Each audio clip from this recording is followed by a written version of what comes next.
کعبہ کا طواف، یہ وہ عبادت ہے جو دنیا میں کہیں نہیں ہو سکتی، صرف وہی ہو سکتی ہے، کعبہ ایک ہی ہے۔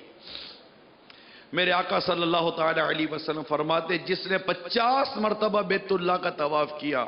وہ اپنے گناہوں سے ایسا پاک ہو گیا جیسا اس دن تھا جس روز اس کی ماں نے اسے جنا تھا۔ تو کثرت کے ساتھ کعبے کا طواف کرے۔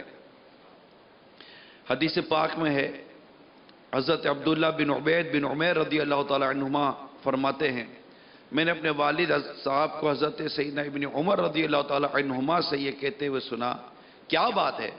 کہ میں آپ کو صرف ان 2 رکنوں یعنی رکن حجر اسود اور رکن یمانی کو ہی استلام کرتے دیکھتا ہوں۔ تو حضرت سیدنا ابن عمر رضی اللہ تعالیٰ عنہما نے جواب دیا میں ایسا کیوں نہ کروں، میں نے رسول کریم صلی اللہ تعالیٰ علیہ وسلم کو فرماتے ہوئے سنا ان دونوں رکنوں کا استعلام کرنا گناہوں کو مٹا دیتا ہے، اور میں نے یہ بھی سنا ہے کہ جس نے گن کر 7 مرتبہ طواف کیا اور پھر 2 رکعت ادا کی تو یہ ایک غلام آزاد کرنے کے برابر ہے، اور یہ بھی سنا ہے کہ طواف کرتے ہوئے آدمی کے ہر قدم کے بدلے اس کے لیے 10 نیکیاں لکھی جاتی ہیں، اس کے 10 گناہ مٹا دیے جاتے ہیں اور 10 درجات بلند کر دیے جاتے ہیں۔